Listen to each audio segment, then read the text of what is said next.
जय हिंद दोस्तों, भारत माता की जय। मैं हूं रवि कुमार तिवारी और आप देख रहे हो अपना YouTube channel clear to clear. दोस्तों, आज चंद्रशेखर आजाद जी का शहीदी दिवस है। आज के ही दिन उन्होंने उत्तर प्रदेश में इलाहाबाद नाम की एक जगह है, जो कि आज की डेट में प्रयागराज के नाम से वो जगह जानी जाती है। वहां पर एल्फर्ड नाम का एक पार्क है। एल्फर्ड पार्क में वह प्लानिंग कर रहे थे अंग्रेजों के खिलाफ में कि किस तरीके से अपने देश को आजाद कराया जाए। कोई व्यक्ति था जो किसी कॉलेज से चिट्ठी लेकर के आता एल्फर्ड पार्क में, जो कि वो चिट्ठी बहुत जरूरी थी। तो वहां पर चंद्रशेखर आजाद जी वेट कर रहे थे उसी व्यक्ति का। उसी बीच में अंग्रेजों से वे घिर जाते हैं और अंग्रेजों से संघर्ष करते हुए लगभग वह 100 अंग्रेजों को मार गिराते हैं। लास्ट में जब उनके पास में एक आखिरी गोली बचती है तो उससे वह अपने आप को शूट कर लेते हैं और शहीद हो जाते हैं। तो हम उन्हीं के बारे में आज बात करते हैं। चलिए थोड़ा पीछे चलते हैं, चंद्रशेखर आजाद जी के जीवन के बारे में जानते हैं। चंद्रशेखर आजाद, उनका नाम बचपन से चंद्रशेखर तो था, लेकिन आजाद नहीं था। उनका पूरा नाम था चंद्रशेखर तिवारी। चंद्रशेखर तिवारी के नाम से वो जाने जाते थे। उनके पिता का नाम सीताराम तिवारी था, माता का नाम जगरानी देवी था। चंद्रशेखर आजाद जी एक ऐसे क्रांतिकारी थे जो कि काफी उग्र थे। वह किसी से भी डरते नहीं थे। अपने देश को आजाद कराने के लिए वह कुछ भी कर सकते थे। और वही नहीं, जो भी लोग अपने देश में क्रांतिकारी का काम कर रहे थे, वह सभी देश के लिए, अपने भारत देश के लिए वो जज्बा रखते थे कि वह मिट जाए, उसके लिए मर जाएंगे उसके लिए, लेकिन अपने देश को आजाद करा कर रहेंगे। तो आज हम चंद्रशेखर आजाद जी के बारे में जानेंगे। दोस्तों, चंद्रशेखर आजाद जी का जन्म मध्य प्रदेश के भावरा गांव में होता है। भावरा गांव में उनका जन्म होता है। धीरे धीरे वह बड़े होते हैं, जिस तरह से सभी धीरे धीरे बड़े होते हैं आप जानते हो। चंद्रशेखर आजाद जी इतने खतरनाक हो गए थे कि उनकी सोच ही एक बहुत ही ज्यादा खतरनाक हो चुकी थी कि उन्हें क्या करना है क्या नहीं करना है। क्रांतिकारी वह काफी ज्यादा देख रहे थे कि किस तरीके से अपने देश में कितनी गतिविधियां चल रही है, कैसे अंग्रेजों की गतिविधियां उस टाइम पे चल रही थी। चंद्रशेखर आजाद जी बिल्कुल भी डरते नहीं थे। महात्मा गांधी जी ने एक असहयोग आंदोलन चलाया था 1921 में, जिसमें चंद्रशेखर आजाद जी ने भी हिस्सा लिया था। और वह गांधी जी के प्रति काफी ज्यादा प्रेरणा रखते थे, उनसे काफी ज्यादा उनको उम्मीदें थी। पहली बार चंद्रशेखर आजाद जी को उसी असहयोग आंदोलन से गिरफ्तार किया गया था। बताया जाता है कि चंद्रशेखर आजाद जी जिस टाइम पे उनको गिरफ्तार किया गया था, तो जो अंग्रेज अधिकारी हुआ करते थे, अंग्रेज जो पुलिस हुआ करती थी, वह पुलिस भारतीयों पे अत्याचार कर रही थी, भारतीयों को मार रही थी, पीट रही थी। असहयोग आंदोलन में जो हिस्सा ले रहे थे उनको भी काफी सताया जा रहा था। उनको इजाजत नहीं थी कि वह वहां पर इसका जो है कर सके अपना। तो बिल्कुल भी उनको इजाजत नहीं थी कि वो लोग असहयोग आंदोलन चलाएं। तो अंग्रेजी जो हुकूमत सरकार थी, अंग्रेजी हुकूमत की जो सरकार थी, वह चाहती थी कि असहयोग आंदोलन भंग हो जाए, लेकिन ऐसा ना हो। इसलिए चंद्रशेखर आजाद जी भी उसमें हिस्सा ले रखा था उन्होंने, और वो भी गांधी जी के ही उसूलों पे चल रहे थे। और भी काफी लोग थे जो गांधी जी के ही उसूलों पे चल रहे थे। लेकिन उसी बीच कुछ ऐसा हुआ जो चंद्रशेखर आजाद जी से सहा नहीं गया। बताया जाता है कि चंद्रशेखर आजाद जी उस टाइम पकड़े गए जब किसी भारतीय पे अत्याचार हो रहा था। जो अंग्रेज अधिकारी थे, अंग्रेजी हुकूमत की जो पुलिस थी, वह पुलिस भारतीय पे अत्याचार कर रही थी, किसी भारतीय को पीट रही थी। जो चंद्रशेखर आजाद जी ने जब देखा तो उनसे देखा नहीं गया।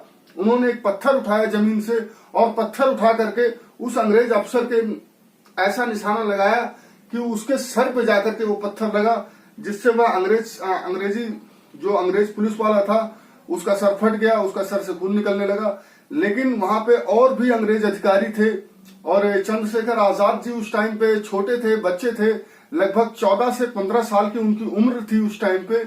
तो पत्थर मारने के बाद में वह भागे काफी तेजी से, लेकिन अब एक बच्चा और बड़े, वो भी ज्यादा संख्या में पुलिस अधिकारी थी, तो उन्होंने भाग करके जल्दी से पकड़ लिया चंद्रशेखर जी को। और पकड़ने के बाद में चंद्रशेखर जी को तुरंत हवालात में भेज दिया गया। अंग्रेजी सरकार का ऐसा ही सिस्टम था, बंद कर देती थी, वो सीधा बंद कर दिया गया। उसके बाद में चंद्रशेखर आजाद जी को भेजा गया मैजिस्ट्रेट के सामने। तो मैजिस्ट्रेट के सामने जब वो गए तो बिल्कुल भी डरे नहीं चंद्रशेखर आजाद जी, बिल्कुल खड़े थे सीना तान करके। अंग्रेजी जो मैजिस्ट्रेट था, अंग्रेज का जो मैजिस्ट्रेट था, उसने चंद्रशेखर आजाद जी का नाम पूछा। तो उस टाइम तक तो चंद्रशेखर आजाद जी का नाम ये नहीं था आजाद, उस टाइम तक सिर्फ चंद्रशेखर था। आजाद तो यहां से कहानी शुरू होती है जब वो पकड़े जाते हैं। तो मैजिस्ट्रेट उनसे पूछता है अपना नाम बताओ। तो बड़े ही ऊंचे आवाज में वो कहते हैं आजाद है मेरा नाम। अंग्रेजी जो मैजिस्ट्रेट था वो चिढ़ गया। फिर दोबारा वो पूछता है अपना पता बताओ, क्योंकि आजाद तो नाम होता ही है, उसने सोचा होगा सच में आजाद नाम होगा। पता जब पूछा तो चंद्रशेखर आजाद जी ने कहा पता मेरा जेल है। जब जेल अपना पता बताया तो अंग्रेज और भी ज्यादा, जो अंग्रेज मैजिस्ट्रेट था वह और भी ज्यादा गुस्से में आ गया, भिनभिना गया पूरे गुस्से में वो, कि ये कैसे ऐसे जवाब दे रहा है छोटा सा बच्चा। बदले में जो अंग्रेजी मैजिस्ट्रेट था, अंग्रेज का जो मैजिस्ट्रेट था, उसने कहा चंद्रशेखर जी से कि माफी मांगो आप पुलिस अधिकारी से। चंद्रशेखर जी ने साफ साफ मना कर दिया कि मैं माफी नहीं मांगूंगा। बदले में मैजिस्ट्रेट ने चंद्रशेखर जी को 15 कोड़े मारने का आदेश दिया। और 15 कोड़े जो उन्हें मारने का आदेश दिया गया तो चंद्रशेखर आजाद जी को उस कोड़ों का दर्द इतना हुआ, और दर्द तो देखो चाहे बड़ा हो चाहे बच्चा हो, बड़ा नहीं कोड़े का दर्द सह सकता है, वो तो उस टाइम पे बच्चे थे। लेकिन उन्होंने 15 कोड़े की शर्त को मंजूर कर लिया कि 15 कोड़े वो खाएंगे लेकिन माफी नहीं मांगेंगे। 15 कोड़े उनको मारे गए चंद्रशेखर जी को, और उनको फिर छोड़ दिया गया। तो यहां से उनकी कहानी में आजाद जुड़ गया। जब वो मैजिस्ट्रेट में जुड़े कि मेरा नाम आजाद है, उनकी ये बात पूरे बनारस में फैल चुकी थी। लगभग से लगभग आजाद नाम की इस व्यक्ति की पूरी बनारस में बात फैल चुकी थी।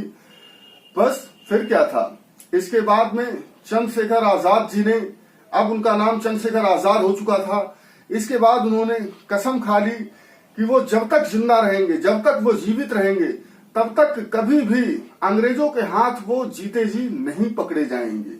ये उन्होंने अपने मन में ठान लिया था, क्योंकि 15 कोड़ों का दर्द उनको जो हुआ तो उससे उनकी आगे हिम्मत नहीं हुई वो पकड़े जाएं, और ये सही भी था कि वो पकड़े ना जाएं। उन्होंने कसम खा ली कि मैं अब कभी भी अंग्रेजों के हाथ जीते जी नहीं चढ़ूंगा। उन्होंने ऐसी बिल्कुल कसम खा ली अपने आप से। लास्ट में फिर वो अपना तरह तरह के आंदोलन अपने चलाते रहते। इसी बीच में उन्होंने एक काकोरी जो है चोरी को अंजाम दिया था। चोरी तो नहीं कहूंगा, वो अपने भारतीय खजाना था, तो उन्होंने अपना भारतीय खजाना लिया। काकोरी नाम सुना होगा आपने, काकोरी कांड। काकोरी कांड वो था जब उन्होंने पूरी की पूरी ट्रेन लूट ली थी। उन्होंने और उनके साथियों ने, चंद्रशेखर आजाद जी ने और उनके साथियों ने पूरी की पूरी ट्रेन लूट ली थी, जिसमें बिस्मिल जी भी थे, अशफाकुल्ला खान भी थे, और भी काफी लोग थे जो कि उनके साथ में काम कर रहे थे। हिंदुस्तान रिपब्लिक एसोसिएशन के तहत में उन्होंने उसकी स्थापना कर दी थी। बाद में चंद्रशेखर आजाद जी ने हिंदुस्तान एसोसिएशन की स्थापना कर दी थी। बाद में इसका नाम बदल जाता है, भगत सिंह जी आते हैं, वह इसका नाम Hindustan Republican association, Hindustan socialist Republican association कर देते हैं। पहले उसका नाम सिर्फ HRA होता था, जो कि हिंदुस्तान रिपब्लिक एसोसिएशन हुआ करता था उसका नाम। तो वहां से चंद्रशेखर आजाद जी काफी ज्यादा उग्र हो चुके थे, क्रांतिकारी थे, काफी लोग उनसे काफी डरते थे। 10-20 अंग्रेज तो उनको देख करके भाग खड़े होते थे। 23 जुलाई 1906 को इनका जन्म होता है, और धीरे धीरे ये 27 फरवरी 1931 तक की वर्ष को अपने पार कर लेते हैं। लेकिन उस टाइम पे उनकी उम्र लगभग 23 से 24 वर्ष की उनकी उम्र थी। वह कभी भी अंग्रेजों से डरे नहीं, हमेशा अंग्रेजों से उन्होंने डट के मुकाबला किया।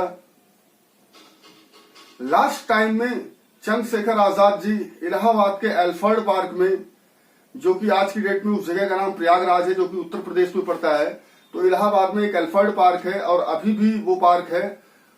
उस पार्क में वो गए थे, अंग्रेजी सरकार के खिलाफ में प्लानिंग कर रहे थे कि किस तरीके से उनको कैसे भगाना है।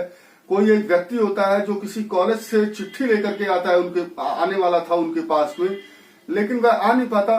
कोई मुखबिर होता है, वह जाके अंग्रेजी सरकार को बता देता है, पुलिस में जाके कंप्लेन कर देता है, क्योंकि उनके खिलाफ में वो भी हुआ करता था, क्या कहते हैं, इनके ऊपर इनाम हुआ करता था। तो पैसे की लालच में किसी ने इनकी चंद्रशेखर आजाद जी की कंप्लेन कर दी कि वह उस पार्क में है, इलाहाबाद के अल्फ्रेड पार्क में है। लगभग 200 से 250 की संख्या में अंग्रेजी पुलिस वहां पे पहुंच जाती है चंद्रशेखर जी को पकड़ने के लिए। पहली गोली जो अंग्रेज की चलाई जाती है तो वो चंद्रशेखर जी की जांग पे आकर के लगती है। जांग पे लगने के बाद में तुरंत चंद्रशेखर जी जब मुड़ के देखते हैं तो पूरा पुलिस हर तरफ से उनको घेरे रहती है। उनके साथ में एक साथी और होता है जिसका नाम राज था। तो राज को वह अपने हाथों से साइड में कर देते हैं कि साइड हट, तू भाग यहाँ से, लेकिन वह भागने को तैयार नहीं होता। और कैसे भागने को तैयार होगा? एक चंद्रशेखर आजाद जैसे साथी को कोई छोड़ करके कैसे भागने को तैयार हो जाएगा? लेकिन चंद्रशेखर आजाद जी ने जैसे तैसे डांट के धमका के अपने उस साथी को वहां से भगा दिया और उसकी साइकिल वहीं रह जाती है। साइकिल तो लेके भाग भी नहीं सकता था। जैसे तैसे वो दूसरा व्यक्ति वहां से भाग जाता है जो चंद्रशेखर आजाद जी का साथी होता है। और चंद्रशेखर आजाद जी इलाहाबाद के, यानी जो आज के डेट में प्रयागराज हो चुका है, वहां अल्फ्रेड पार्क में वो अकेले फंस जाते हैं। फंसने के बाद में वह एक पेड़ का सहारा ले लेते हैं और उस पेड़ के सहारे से वह, उनके पास में धोती पहनते थे, वो उस टाइम पे धोती पहनते थे और वो अपने धोती में छुपा के रखते थे कारतूसों को धोती में छुपा के रखते थे। उन्होंने फिर गोली अपनी स्टार्ट करी मारनी। बताया जाता है लगभग 1.5 से 2 घंटे के आसपास में वह अकेले लड़ते रहे अंग्रेजी सरकार से, अंग्रेजी पुलिस से, वहां अकेले लड़ते रहे और लगभग 100 पुलिस वालों को वो अकेले मार गिराते हैं वहां पे। वो तो उनकी गोली खत्म हो जाती है। अगर गोली नहीं खत्म होती उनकी तो शायद वो वहां से भी बच निकलते, अल्फ्रेड पार्क से भी वो बच निकलते, लेकिन उनकी गोलियों ने उनका साथ छोड़ दिया। तो वो क्या करते? और उन्होंने तो कसम खा रखी थी कि वह जीते जी नहीं पकड़े जाएंगे अंग्रेजों के हाथ में। तो लास्ट में उन्होंने एक कारतूस, एक गोली अपने लिए उन्होंने स्पेशल बचा के रख रखी थी कि अगर वो वहां से नहीं बच पाते हैं तो वो जिंदा नहीं पकड़े जाएंगे अंग्रेजों के हाथ में, अपने आप को गोली मार खुद को वो शहीद कर लेंगे।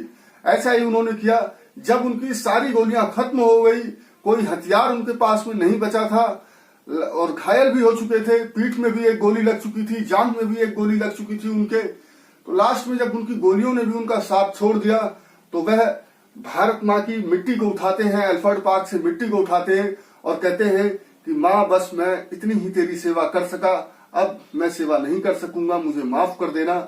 लास्ट में वह अपने आप को शूट कर लेते हैं और शहीद हो जाते हैं अल्फ्रेड पार्क में, इलाहाबाद के। आज की डेट में उस जगह का नाम प्रयागराज है।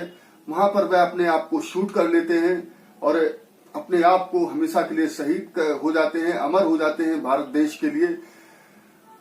काफी ज्यादा भारतीय भीड़ भी धीरे धीरे उमड़ पड़ी। फिर जिस पेड़ के साथ में वह युद्ध लड़ रहे थे उस पेड़ की भारतीय लोगों ने पूजा करनी शुरू कर दी, उस पे कपड़े बांधने शुरू कर दिए, अपनी मन्नतें मांगनी शुरू कर दी उस पे। अंग्रेज हुकूमत इतना डर गई, अंग्रेजी हुकूमत, कि रातों रात उसने उस पेड़ को ही कटवा दिया था। और बताया जाता है बाद में उन्हीं के दल का कोई व्यक्ति होता है जो वहां पर एक नया पौधा लगा देता है। और यहां तक बताया जाता है कि आज की भी डेट में जो अल्फ्रेड पार्क में वो मूर्ति बनी हुई है, चंद्रशेखर आजाद जी का जो स्टैचू बना हुआ है, वो उसी जमाने का पेड़ है जो उनके दल के ही लोगों ने लगाया था आकर के। और वो आज की डेट में 91 वर्ष का वो पेड़ हो चुका है, ऐसा लोग बताते हैं। बाकी क्या है क्या सच्चाई नहीं है ये आप बता देना मुझे कमेंट बॉक्स में। जितना मैंने सर्च किया है, जितना मुझे पता है, यही सच्चाई है दोस्तों। अकेले वह लड़ते रहे और 100 अंग्रेजों से ज्यादा को उन्होंने मार गिराया अकेले। लास्ट में वह अपने आप को खुद को शूट कर लेते हैं और आज की डेट में उनका वहां स्टैचू बना हुआ है। बड़े बड़े नेता जाते हैं वहां पे, बड़े बड़े अधिकारी जाते हैं, आम जनता जाती है वहां पे, जाके वहां हाथ जोड़ती है। आज के दिन वहां फूल चढ़ाए जाते हैं। उनका जन्म 23 जुलाई 1906 को था। 1923 जुलाई को भी वहां पर प्रोग्राम होते रहते हैं, लोग आते जाते रहते हैं वहां पे। और आज वह जगह चंद्रशेखर पार्क के नाम से जाना जाता है, चंद्रशेखर आजाद के पार्क के नाम से जाना जाता है, पहले वह जगह एल्फ्रेड पार्क के नाम से जानी जाती थी, अब वह जगह चंद्रशेखर आजाद पार्क के नाम से जाना जाता है। तो ऐसे थे कुछ चंद्रशेखर आजाद जी, इतने तेज तर्रार थे, कभी किसी से डरते नहीं थे। भारत माँ के लिए वह कुर्बान हो गए, और सिर्फ चंद्रशेखर आजाद जी ही नहीं, बहुत से लोग अपने देश के लिए कुर्बान हुए। मैं उन सभी देश वीरों को शत शत नमन करता हूं जिन्होंने अपने देश के लिए गोली खाई, डंडे खाए, लाठी खाई, काला पानी जैसी सजाएं सही, और इसके बाद में आज अपना देश आजाद हुआ है। दोस्तों, जो आज हम ये घूमते फिरते हैं, मौज मस्ती लेते हैं, इसमें चंद्रशेखर आजाद जी का हाथ है, बिस्मिल जी का हाथ है, अशफाकुल्लाह खान का हाथ है, और भी उनके सहयोगियों का हाथ है, और भगत सिंह का जी बहुत बड़ा हाथ है इसमें। भगत सिंह को आजादी का नायक माना जाता है।